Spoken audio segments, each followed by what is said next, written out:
Okay. Yep.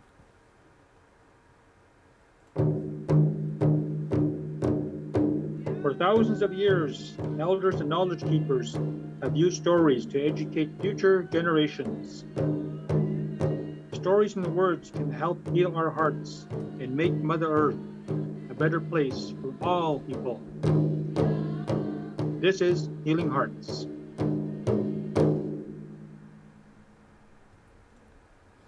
Hello, everyone. Welcome to Healing Hearts. I'm Tracy Koga.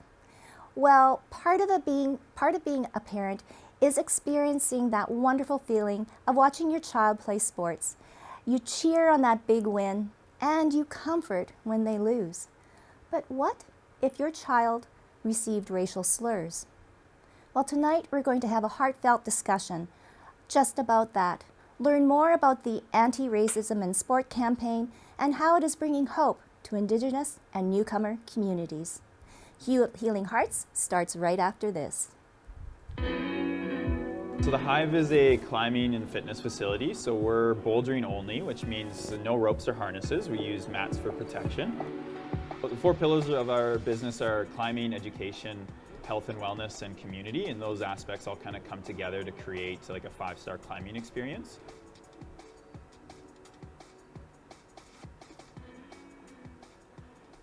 Welcome back to Healing Hearts. A special thank you to the Hive.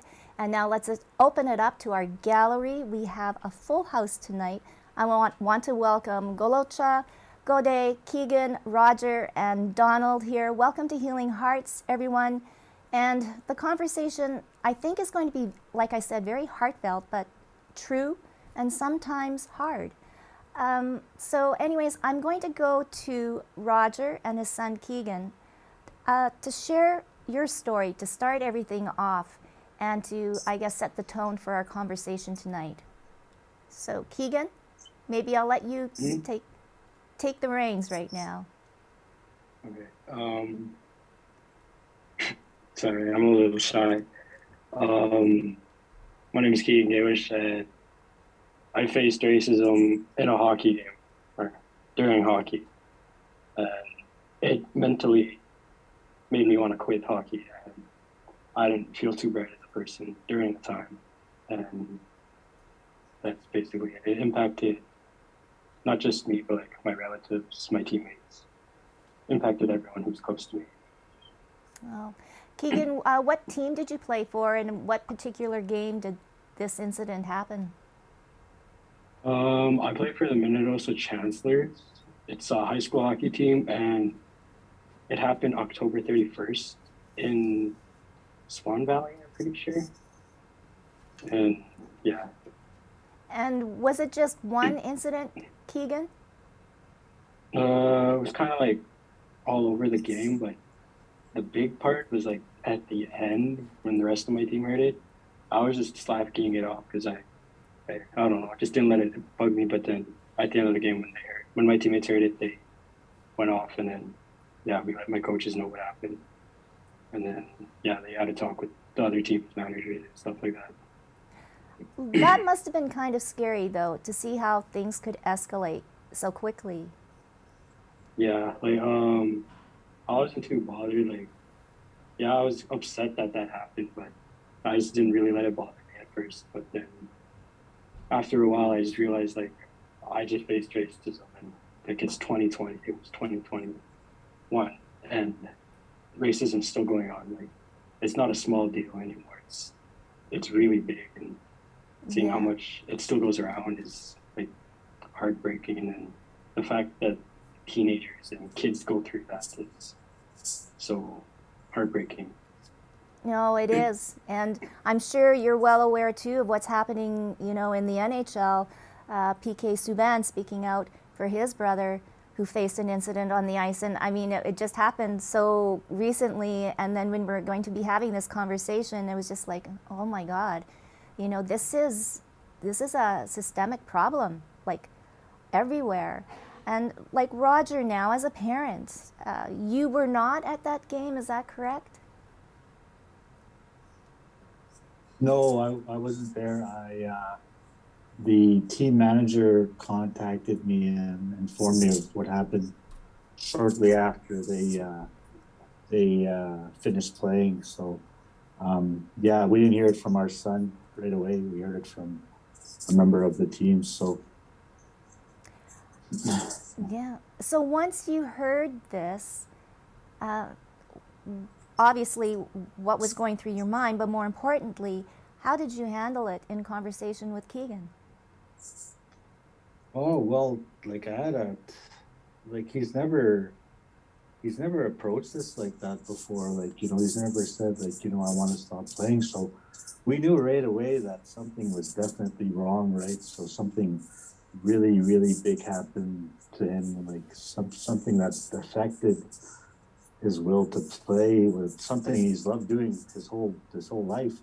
So I kind of had to just compose myself, and when he got home, we sat him down and just basically, um, there's going to be some people like that in this world, and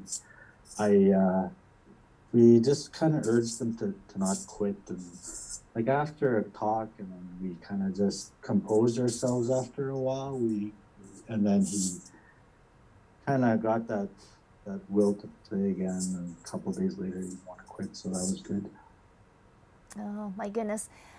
And now, what is it like for you as a parent? Are you always a little on edge on that it may happen again? Oh, definitely. No, like there was an instance before, the situation before, when he was smaller. It happened back then. I think he was maybe 9 or 10. So it was maybe 6 years ago. And I have another son that plays hockey, and he's 8 years old. So it's always running through your mind now, right? So you never want to deal with stuff like that as a parent. You never want to see your child come off the ice saying he wants to quit. It's not a really good feeling. I wouldn't wish that harm on anybody. And these are just kids, they're not, No. they don't prepare themselves for stuff like this. No, most definitely. Keegan, now what is it like? You're still playing hockey? Yes, I am. And how are your teammates? How are you now? Is the game any different? No, not really. It just, I don't know, it affected the whole team for a little while, and then like until everything just kind of got figured out about what was going to happen. And once they heard what was happening in that arena, about what's going on, about like the fans and stuff like that, they were pretty ill right after that. They were mad at first that it happened, but yeah, they cooled down. Oh, well, that's good to hear. And for you, Keegan, how have you changed? I mean, you've come out to tell this story. You're telling it here to everyone that's watching out there, anywhere. You've been on the news. Has this made it easier now for you to speak out if incidents like this happen to either you again or someone that you know? Yeah, personally, like I think that the way this has happened is like making it easier for people who have faced racism in sports, to like racism at all, just to speak up and let other people know, and then like situate the problem, see what happens, and like it's wrong racism and stuff like that. Like people, the fact that they go around still saying stuff like that is like just showing like how the world is. Like it's a tough world, and that people are always going to try to discourage you and stuff like that. Wow. Well, you're a very brave young man, and I think this will be a nice segue to Gololcha to talk about this anti-racism in sport campaign. Tell us more, definitely about the campaign, but there were, I guess, a study done and results done, and fill us in more on what the study showed. For sure, thank you. Thank you, Keegan and Roger, for sharing your experiences. And while unfortunate, I think the idea behind the campaign, the anti-racism in sport campaign, originates from experiences of racism and discrimination that we heard in Winnipeg from, racialized First Nation, Métis Nation, Inuit, Black, racialized, and religious minority community members. So, our research was focused in Winnipeg, but it's abundantly clear for everyone to see that racism is, in sport at least, is prevalent as well across Manitoba.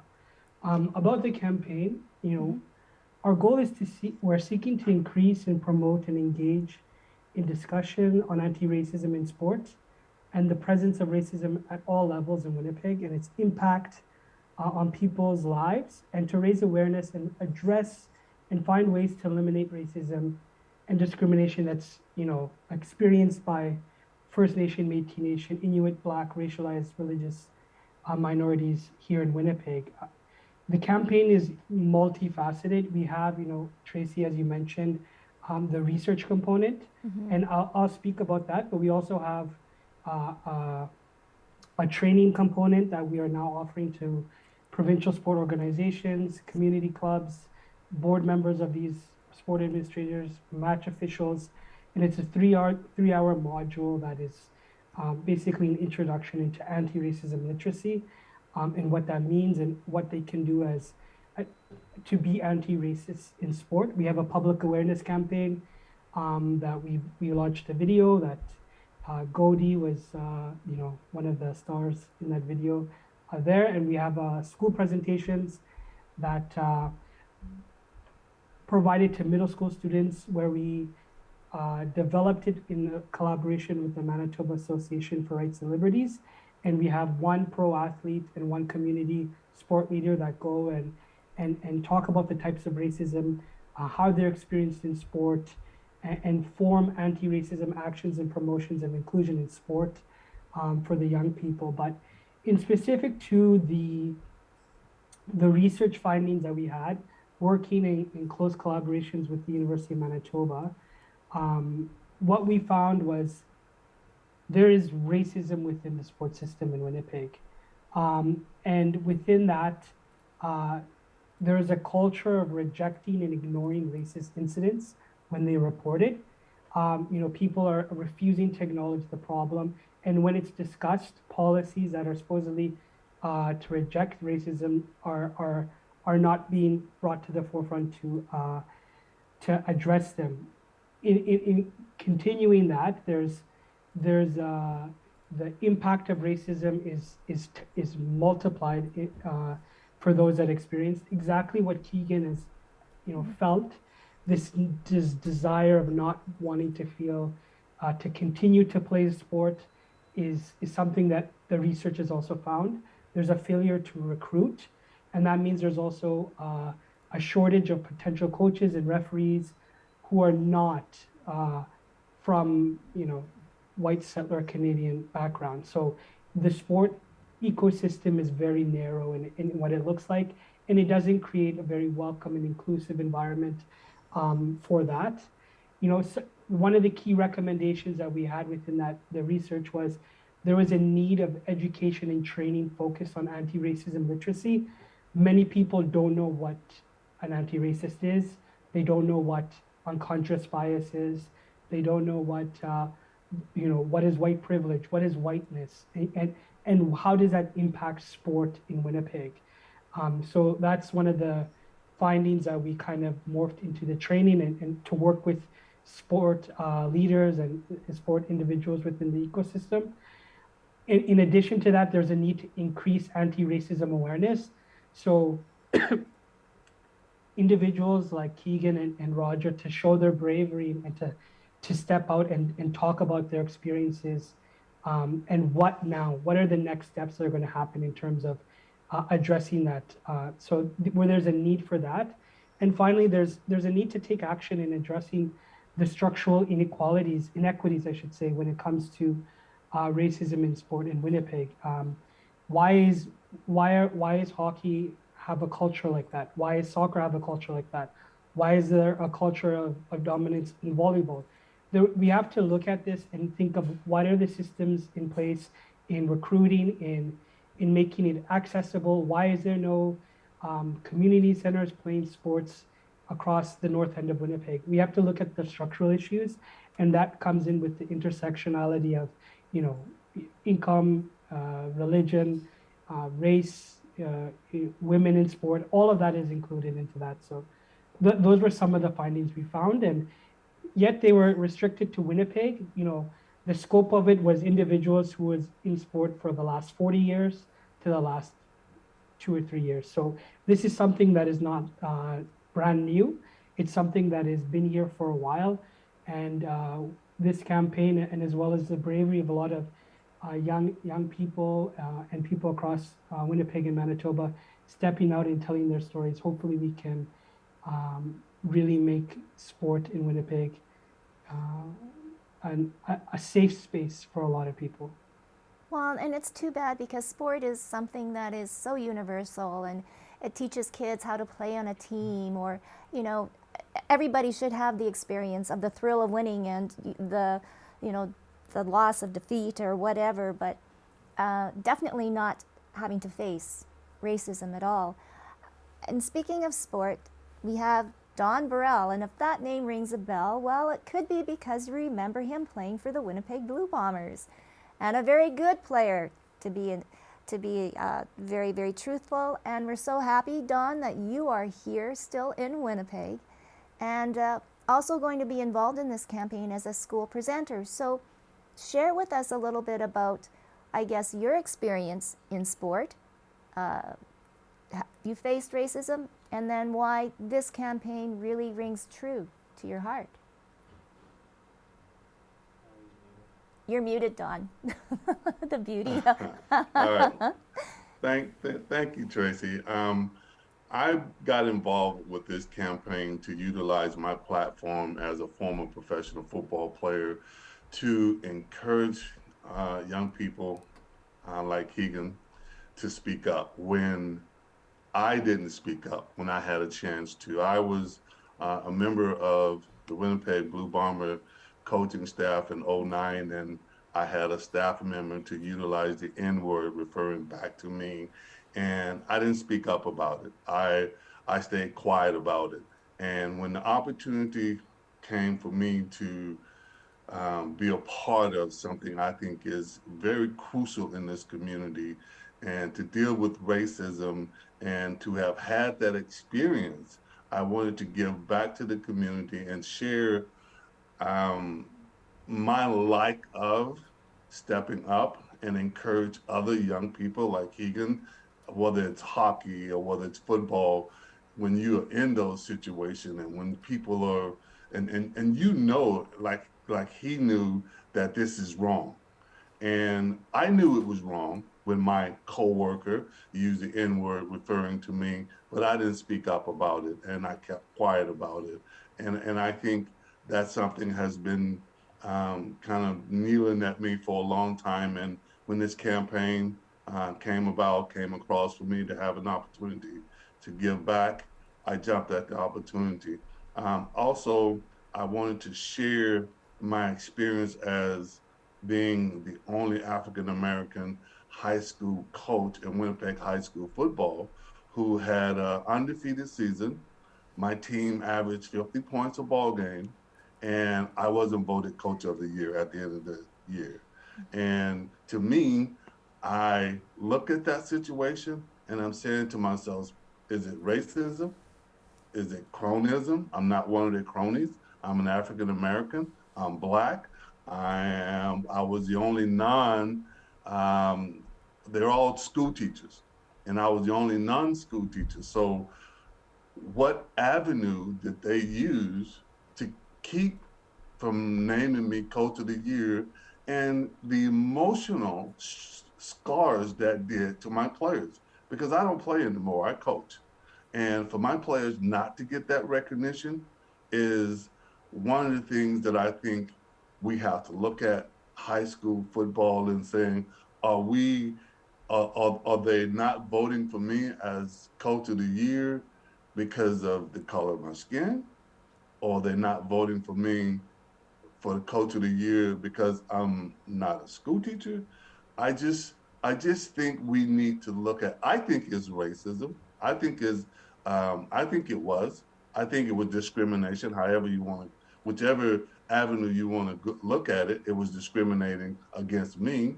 And I think for Winnipeg football, high school football, to live up to its mandate, which is to give every one of those football young athletes the greatest football experience there is. And when you have an undefeated season and you average 50 points a ball game, you should have the recognition for that. And I didn't get it, and my players didn't get it.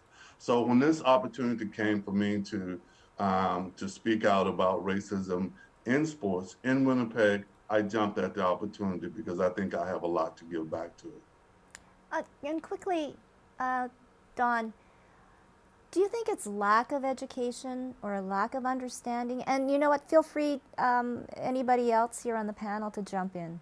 I'm curious, like, you know, for your coworker to say the N-word? Yeah, well, we can say a lack of education, but I just think it's ingrained in us as young people, and it's ingrained. It started what mom and dad does at home, and I mean, this is a coworker of mine, and we're talking grown people in their 30s and 40s, and they're still using the N-word, referring to me as one of their coworkers. I overheard it, and I didn't do what I wanted to do. What I wanted to do was go to my good friend Joe Pascucci and tell him about it and talk about it. But because you're in the middle of a football season and you don't want to be that one distraction to cause us to take the focus away from the football team itself and start dealing with a racial issue, that was a whole another can of worms. But at the end of the day, I didn't handle it the right way. I didn't speak up. I didn't say anything about it. And this young man coming on here today and talking about his experience is exactly why I'm involved in it, because I didn't speak up, but it's time for us not to be silent. It's time for us to speak up and bring attention to racism in sports in this community. And here's the thing that hurted me the most about it, and it hurted me emotionally. I grew up in Birmingham, Alabama, and one of the reasons why I chose to live in Canada was that I thought I would never have to hear that word again. That was the biggest reason why I stayed here, because I thought I would never have to be subjected to hearing that word again, and I did, and it hurt. It still hurts, and that's how many years ago. So I'm not sure how to, whether it's education or just lack of empathy for others. I have no idea. Maybe someone else can answer that, but I just know that it's a hurtful. The whole act is hurtful, and it needs to be addressed. Yeah. Right. Well, thank you. Thank you, Don, for sharing. I'd like to jump in and Yeah. just say that, you know, I think, I don't want to speak for Godi, but I for myself as a player and a current coach, it's something that it's prevalent throughout to this day. And I think one of the things that I find and that I hear is a lot of the time that people think that, oh, I didn't mean it like that. The intention wasn't there. And I think that excuse is kind of a cop-out. I think that one of the things that Canadians especially need to rectify and reckon with is that this country is very racist, and there is a lot of racial discrimination towards certain groups, and for some reason, maybe it's media washing or you know, idea of Canada being superior when it comes to race relations than America, but there is this mindset that we as Canadians don't do that. But if you, and like our research shows, and the experiences of Don and Keegan and the fears that Roger has as a parent when it comes to his young boys playing sports, this is something that is across the country. And a lot of white Canadians they can't even fathom that. And if we were to have that conversation, a lot of them would use that. The intention is not that. He's just a kid. He doesn't know what he's saying. But these words have consequences, and they have impacts on people, and they can be very, very detrimental. I mean, one of the things that for a lot of people from First Nation, Métis Nation, Inuit, Black, racialized or religious communities, sport plays so much more than the idea of just playing physical, getting physical exercise or being physically literate. Like for a lot of these communities, it's the only way that they can have some access to social mobility, create a better social network for themselves, go on and use sport as a mechanism to maybe have a better life, to get a better education. And the idea of racism in sport, the impact of it not wanting us to continue in this, it derives and it avoids people's opportunity at life as well. So I think some people don't look at it as a big thing, but it's a huge thing, and people really have to understand and have that conversation that it's not something that's just on the field. These things have impacts that last a long time. And I'm sure just listening to Don and Keegan, like the story that Don shared, like that, the reason why he came to Canada was not to hear that word. And for him to hear that and to experience things like the coaching thing is something that he didn't expect to hear in Canada, but it is here. And I think for a lot of people listening today, they should take that home with them, that racism in sport is here. Racism in general is here in Canada, in Winnipeg. It's alive.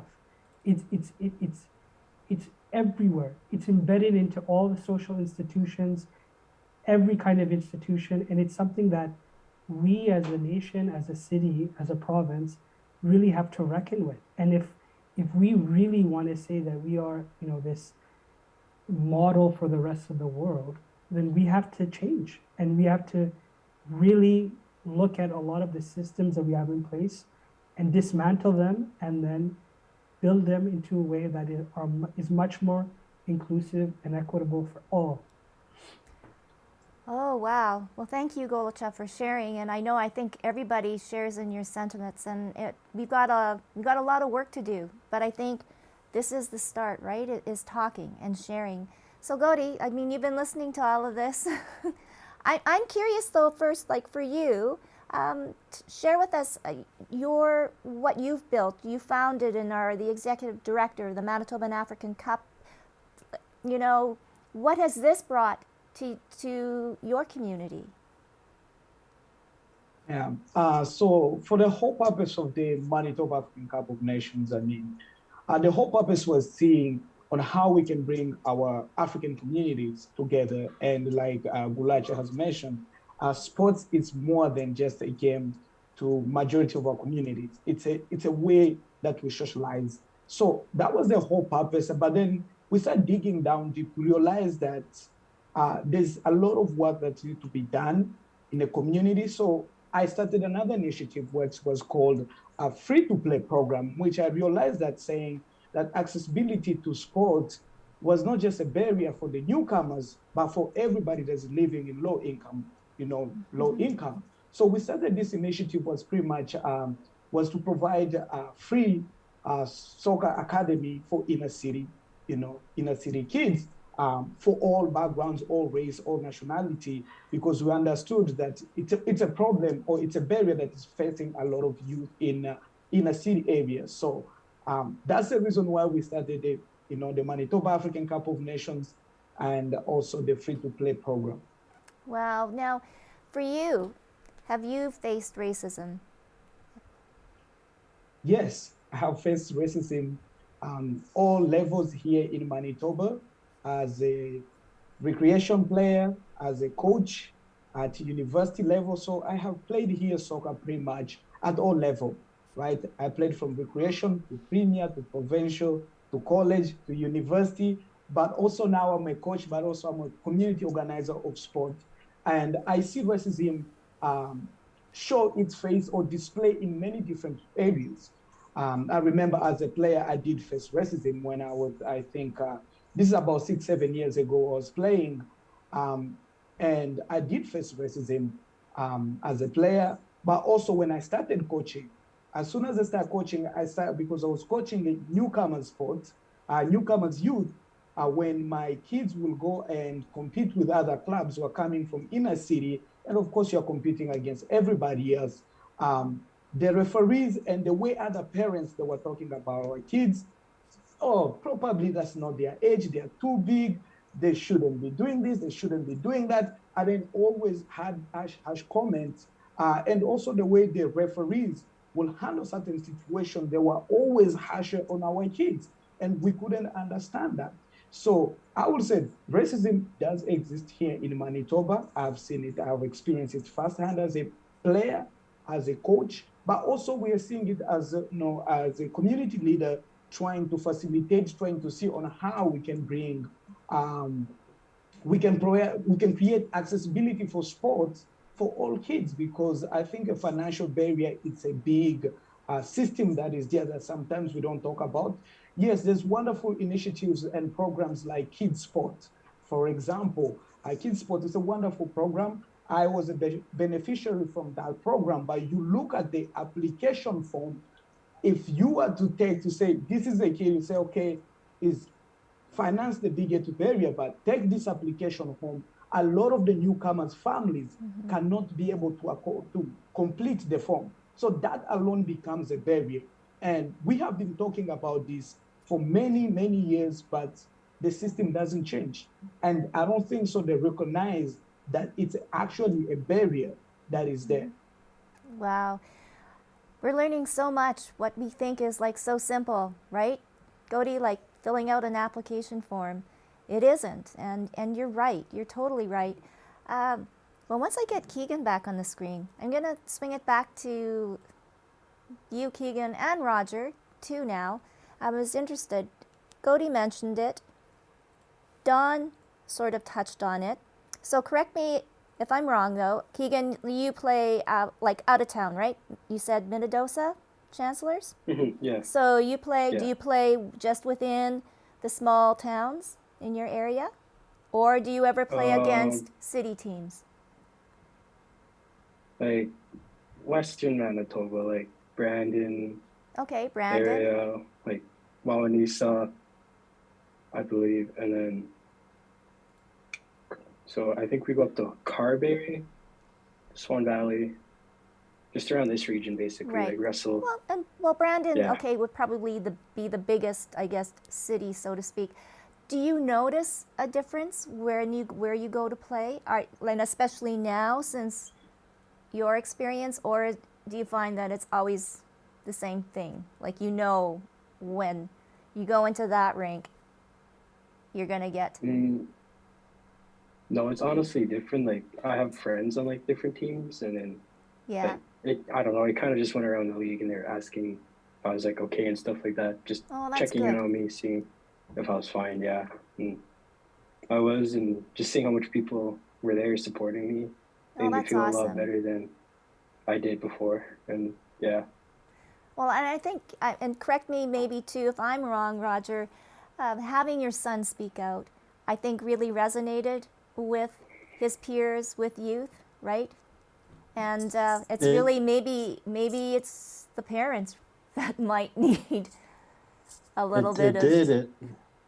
Yeah, no, definitely. Like he had a overwhelming amount of support from everyone, like just from different. We got messages from all over the province from parents who had kids in hockey, and we got messages from Swan River saying, oh, like, I'm not surprised, but we send our thoughts out to your son and everything. Like, just the overwhelming support. I think it just really picked us all up as a family to get through what we had to go through. And so, like, it's not a really good feeling, but it is good to know that people have your support when stuff like this does happen. So, and Keegan does have his own little has its own, like in their hockey world, they have their friends. They all gather together when stuff like this happens, so that's good too. Oh, and has there been any kind of recommendations or anything, I guess, positive in the hockey league coming out of this situation? Well, I would. I haven't heard anything back from Swan River, but like the impact of Keegan's story went a long ways. It wasn't just around Manitoba; it was nationally as well. Like he got a letter from University of Calgary a few weeks after it happened. Just they were just showing their support for him as well. So I think just the story alone of how much it impacted people in the hockey world was a really good thing. It created some awareness, and I think that's the big thing too when you're dealing with racism situations, right? Is to create awareness. The more awareness you you have is the best chance of it happens to another child, such as our son or someone younger than him. Like, you never want to see it happen at all. No, most definitely. So, Gololcha, there is going to be a conference, I believe, on February 5th in conjunction with the anti-racism and sport campaign. Can you fill us in? And is there going to be workshops too for parents as well? For sure. So, part of the anti-racism in sport campaign is we have a anti-racism in sport campaign diversity and inclusion sport conference. We just had our first half of the day, which was on this past Saturday on January 22nd. And we have the second half on February 5th from 9 to 12:30. And the conference examines the perspectives and experiences and barriers that historically excluded groups experience in sport, as well as some organizations that can make sport more inclusive. For this upcoming February 5th day, we have 3 presenters. One of them is from the Access and Inclusion for Indigenous Peoples to Sport, and we have Isabel Obe, who will be presenting there. And then we also have from the Canadian Women in Sport, Natasha Cyril. And from the anti-racism in sport campaign, I myself will be kind of doing a 50-minute summary of the training that we've developed. It's a training module that looks at, 1, what is our campaign? What are we trying to do? Number 2, goes into an introductory of anti-racism literacy education. So we'll go over terms like what is racism, what is race, what is microaggressions, what is whiteness, and looking at these terms and then relaying them back into sport and how they manifest into sport. And then the final section of the training module is what can people do within your current role within sport to be an ally and to be an anti-racist. And we also look at, obviously, what does that mean to be an anti-racist? So, this module is we have on our website, antiracisminsport.ca. We have a link for trainings, and we encourage individuals from different organizations. If you have parents from one team or a couple leagues want to come together and register for a training, it's all available there. There's dates and times. We're flexible, and we have a team of presenters who will be able to reach out virtually. And if the pandemic eases up, hopefully we can meet face to face and do that training for you guys. Oh, and you've hit it right on the nose. Face to face, not only for the participants, but for fans. I mean, we all know we're starving for live sport. Cody and Don, and I'll ask Keegan too. And Keegan, when he told his story, he said, but then I got really angry. Anger is like a real trigger, a trigger point to either go one way or the other way. So, gentlemen, what makes you so angry about racism, and then can you maybe relate to a time and a place where you got so angry that you couldn't control yourself, or maybe you caught yourself? Donald. For me, I think what makes me angry is that we're in 2022 and we're still having to deal with it. Like I stated, growing up in Birmingham, Alabama, it was something I faced day to day. My parents faced day to day. And coming to Canada was my escape from racism. In my mind, was my escape from racism. Of everything that I learned about Canada once I got up here and everyone's saying it doesn't exist. And I'm angry because today it does exist in Manitoba. And yes, in '09, when my coworker used the N-word with me and I overheard it, it did make me angry. But I was able to compartmentalize the fact that I have to be professional. And I had players, Jovan Johnson, that whole crew of players that I was coaching that depended on me to be there. I could have blew the building up. I could have went to Joe Pascucci and just blew the whole building up. But I compartmentalized it and I said, it's bigger than me. If I let my anger take control and I blow the building up by going to Joe, it's going to triple effect down to my players, and they might not have me as their coach.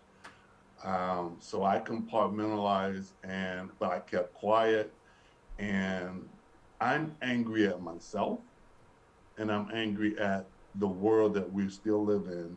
That's a racist world, and I think at some point, the Keegans of the world that continuously speak up about their experiences, maybe once enough young people start speaking up about it and the numbers become so overwhelming that people are speaking up about it, those that have those racist views would have to stop and look at themselves in the mirror, because you're affecting young people. It's the young people who's our future that don't need to have the Keegan experience. So as far as what makes me angry is that we're still here today. Yes, indeed. Godi, your thoughts? Yeah, for me, what makes me angry is I look back before I started this whole thing was the experience that my nephew was experiencing and was living with his grandmother.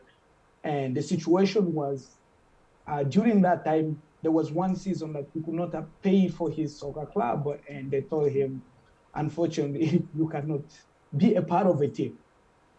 And when I look back on that, and the kid was already dealing with other issues at school, and sport was the only thing that he felt he could belong. But because of lack of, just because of lack of funding or financial resources, this young man, they told him, and I even spoke to the president of the club, I'm like, is there anything that could be done so that this young boy can still play, can stay with the club? Because this was, he already made friends with his soccer mates. And the president of the club told me, unfortunately not. We have costs to cover. So from that day, I think it was 2019, I said, I must do something about this, because he was not the only kid. And I knew it, there were several of them. And I became really angry to the president of the club. Mm-hmm. It was a club that I played for when I was young. I coached there, I volunteered there, I served there, but when he came to say, is there something that could be done so that this young man can stay, stay off the street and still be a part of the club? The president told me no, because of affordability and things like that. So from that day, I decided to do something about it. And that's where the free to play came. So my anger and my frustration, I promise this to myself. I say sport should be a right for every child. Every child should have a right to play at least sport until they are 18. We live in Canada, what we call the great country. But if kids cannot even access sports, that it should be a right for every child. So that has then become a part of my mission in the community, that I want to ensure or make sure that every child, despite of what they may go to have to feel that financial barrier should not be an issue that stops kids from participating from sports. So I have taken on the initiative. I got my coaching license. I've done everything I can. So we run academy that kids like my nephew who cannot afford it or who feel like they don't have a place to belong, they can belong. So that's kind of where I guess I use my anger in the right way to do something about it. But that's kind of one thing that really frustrates me. And it's just the beginning of work. And there's a lot of work that needs to be done in the inner city, just not only in the inner city, but in a whole Manitoba or Canada-wide. Accessibility to sport, it's a very serious problem. Oh, well, hopefully we can start it right here in Manitoba. Keegan, so I'm going to ask you now, I mean, you know, you get angry or whatever. Do you ever get frustrated? Yeah, I got frustrated when I heard that because, like, to me, the ice is like my getaway from all the personal problems I've ever had and stuff like that. Like, it's just my getaway, and thought could be free and like do whatever. And then after figuring out that I faced racism, I was angry, yeah, but I took deep breaths, kept myself as calm as possible, trying to like figure out the whole situation, and then I was mad, but I kept myself contained the best as I could. I didn't bother saying anything because I knew if I did say something towards them, there could have been consequences, not just to me, but like to the team. Like it could have made my team look bad and stuff like that. Wow. So now you've heard Don's story and Godi too, and how they've kind of turned their anger into good. We won't call it anger, but now does this kind of make you think a little bit more on how you can make a difference? Because I think opportunities like what Gololcha is offering with the anti-racism and sport campaign, I think you'd be a perfect fit. So yeah, I'm just giving a pitch for Keegan here. Yeah, like what I think is like that people shouldn't be scared to like talk about their consequences, what they've like personally been through with racism. Like they shouldn't be scared at all to talk up. Yeah, it's scary that you've been through it, but try your best to talk up, get comfortable, and let people know that there is racism still going all around the world, not just like Manitoba or anything like that, like all over the place. Like it's not a small thing, it's like a really big thing in the world. Wow. Roger, you must be quite proud of your son. Very, very, very proud of him. Yeah, no, he's one of the bravest boys that's ever. Yeah, just the amount of courage he has to talk about stuff like this. It's very proud. Like you have a wide range of emotions going through your head, right? You know, at the same time, you don't want your kids to go through this, but at the same time, the way he handled it, it was one of the proudest moments I've had as a father. Well, and it does say a lot, though, too, for you as a parent. And Thank you. I think everybody, this question is out there for everybody. Don, we had a little chit chat a little bit about, and I know how you're going to answer this. How important is the home life, your upbringing, to how it's going to shape you as a person? What mom and dad does at home is, I think, is the key to any any form of getting rid of racism. It's mom and dad, and we all know that um, I want to be like my dad. I want to be like my mom. I want to work hard like my mom. So everything that they do in their home trickles to school. It trickles to the team that they're on. It trickles to the community. So, to me, everything starts with mom and dad. Godi, you're nodding your head. Yes, I strongly agree because when I look back and the first time I encountered racism again, we were just 14 years old, and there was no way that say these things are these as little as we were just 14 years old. They, it had to start from home, and we saw it at soccer games and what parents how they were reacting towards our players. Um, it's very important that it starts from home, right? I think the upbringing it does says a lot about how they treat other people. Yeah.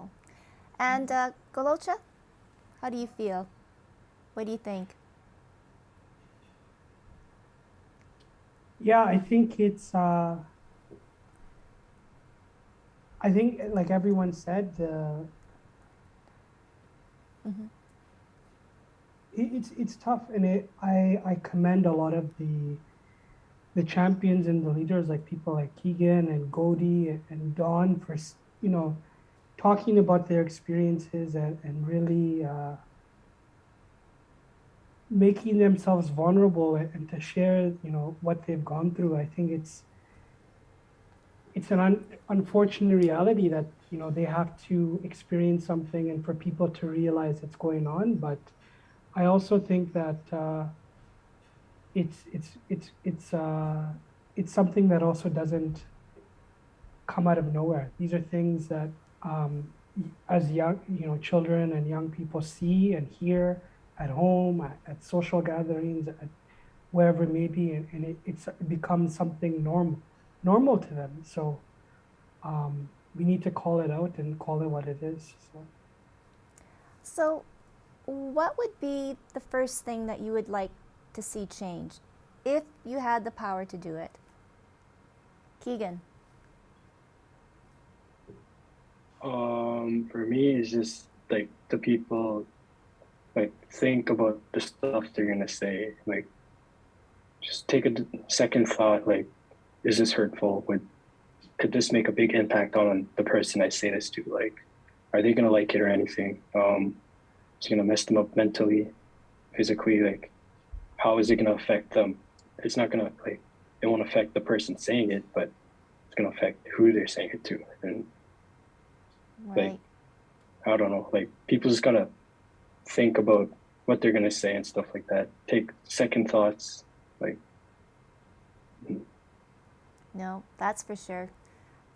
Don, what would you like to see if you had your choice? I would like, in a perfect world, to see more non-profit organizations addressing parents, addressing the education that the parents see their kids having. How much of a community we can build if we had more nonprofit organizations focusing on the parents, educating the parents on what their behavior, their words, their hurtful words is doing to their kids. And to me, there's just not enough organizations out there that are addressing the parents and what their lack of empathy is when they're talking in front of their kids and knowing my mom used to tell me all the time, don't go out of this house and embarrass me. So whatever you're going out there and saying is reflecting back on her. So I don't think there's enough emphasis put on that with parents. Oh, I've heard that a few times. And Godi, how about for you? For me, I would say it's pretty much awareness. Like I keep emphasizing on just awareness. A lot of people think that racism doesn't exist, or they don't even know. Sometimes they say, "Oh, I didn't know that's racism." Like for example, making certain comments, "Oh, you are black," so give stereotypes. So just realizing that racism is real in Manitoba, in Canada, here in Winnipeg, I think it's a first step of us moving forward. Because without us realizing that or acknowledging that, then it's tough. It's always going to be pushed. It doesn't exist. No, that didn't happen. So awareness, and that's why I'm so grateful for the whole anti-racism in sport campaign and the school presentations, just creating awareness, ringing that bell, say, wake up, it's real, it's here, right? That's what I would say. Well, thank you. You're right, it's here. So, Roger, moving forward, what would you like to see happen? I'd have to agree with Cody as well. It's a big thing that when me and Keegan talk about this situation that happened to him is creating awareness so that it doesn't happen to other children as well, you know. And I'm pretty grateful that the anti-racism and sport organization reached out to us and to help their campaign. And you know, that I think it's a wonderful thing what they're doing. I really do. And going to schools is a big step in creating awareness. So I really admire that. Another thing that I had a big concern about is other parents witnessing this type of behavior to take that step forward and, you know, helping the person that's experiencing this racism behavior, you know, just acknowledge that person, you know, to help the situation, to make it better, you know, like it only takes one person to make an impact for racism to stop when it's happening out there, right? So even if it's just one or two parents coming forward and saying, hey, you know, that's not right, we need to stop that, and then, you know, just explaining their actions of how impactful it is on a person. So No doubt. And, you know, unfortunately, sport tends to get the best of us sometimes in the heat of the moment. And like Keegan said, we have to think about what we're going to say or before those words come out of our mouths, most definitely. Gololcha, I'll let you wrap things up again. More information on this conference on February 5th. And the question to you now, how or are we going to see more from this campaign? I think now we've kind of opened the doors. We need some more eye-openers like Keegan, like Don, like Gode too, right? To kind of, you know, clear the smoke. Let's see with clear eyes what's happening out there. For sure. Like I said earlier, on next Saturday, February 5th, we have our second day of the Access and Inclusion to Sport virtual conference.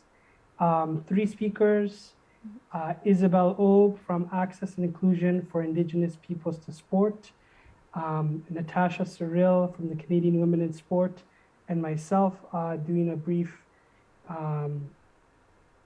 descriptor of the training module that was designed by the anti-racism in sport campaign. In terms of next steps, I think we are in the midst of rolling out this training, and we really are eager to get as many sports stakeholders involved in the training. One of the things our research taught us is not many people know like anti-racism literacy education. So they don't know what racism means. As Godi said, they don't know what their microaggressions and their impacts have. They don't know about their biases and how that can formulate and manifest into racial thoughts and racial prejudice. So we would like to get out there and really promote this training and get it out. A couple of other things that we are also developing is we are developing a couple of tools that will be used for anti-racism in sport accord. And this is a way for organizations to kind of sign on and commit to making a commitment to being anti-racism in sport organizations. Within that, we have a couple tools that we'll be developing for them. For example, one of them would be an anti-racism policy and procedures that we hope that organizations could adopt and amend to fit into their organizations. And that basically creates a mechanism for, if implemented correctly, for people to be able to report and have clear procedural processes on what happens when people, like say things that what happened to Keegan, or if someone with the experience that Don had of another coach calling him that, there would be a system where the people in those organizations would know about, they could come forward and let people know. And so that's one of the things. The other two is just to do equity audits. So this basically administers in the organization. It kind of tells what is the breakdown of leadership, staff, frontline, board members of the organization. And why is that important? I think diversity and equitable diversity is very important in these situations. When you have a group of white men who run and kind of decide what goes on for hockey in Manitoba, they're really not getting the perspectives of females or of the First Nation community, the Métis Nation community, Inuit, the Black, the racialized. So there is that lack of representation, and that basically makes more representation. You have better ways of making informed decisions and informed decisions to implement new systems. We've all talked about the barriers. So the other piece is the equity audit. And then finally, it's a tool, it's a disaggregate data collection tool. And that basically is a way that organizations can now start to collect better data in terms of who's accessing their sport, why are they accessing, what does it look like? And then from there, they can maybe see what are the gaps that they're reaching at. So we have that. I think we're very ambitious, and we have maybe some other surprises up our sleeves in terms of ideas that we would like to do. One of the things, like for myself, I think it's important that if there could be a self-reporting mechanism that across the whole province, that a QR code or a phone number, people could go and reach out and say, what, I've experienced racism here, or if I'm a witness, I just saw this person say this to this at this hockey game at this time. And then maybe we would have individuals to follow up and to really crack it down, because one of the most heart-wrenching thing that someone can experience is when you come forward and tell your story as a victim and it not to be acknowledged at all. It can make you really disillusioned about the world and in sport, and that impact is so great. So I think if we could have some kind of self-reporting tool, and I think that would be the greatest thing that we could do. Well, thank you. There is so much going on in this campaign, and it gives me hope, and I'm sure it gives all of you gentlemen here hope too as well, that we're stepping in the right direction. And Gololcha, I just want to say, your campaign has spilled off into other sports, because there are going to be 2 amazing conferences, I guess, and workshops with figure skating Canada and the figure skating community right here in Manitoba. My dear friend Tina Chen sent me information. You can check all of that information out on our Facebook and Instagram page at I Like You. So sports are recognizing this, and slowly but surely there won't be any more Keegan stories to tell. And you know what? Thank you so much, Keegan, for coming forward, because you are our future. I mean, we'll have Don and Gode going out to schools and sharing their story, but they're hoping that young people like you grasp this. And so maybe not next year, but hopefully we won't be having this conversation anymore about racism. And we'll all be on the same level playing field. So I want to thank all of you for coming on the show tonight. It's certainly shone a big light on what's happening in our community. And I know that we're on good hands with the anti-racism in sport campaign. I believe, Gololcha, people can go to the website anti-racisminsport.ca for more information. Correct. Yeah. Okay. Anti-racisminsport.ca, and right on the front you can see the conference link and register to attend. So it's free registration. We are working on getting the past recording out onto YouTube, and people can replay the first conference day. But yes, the more the merrier. We would like to get as many people listening to the 3 various speakers we have on next Saturday. Perfect. Well, once again, thank you all for participating in Healing Hearts. Have a safe and wonderful Wednesday evening, and we'll see you soon. Good Thank night. you.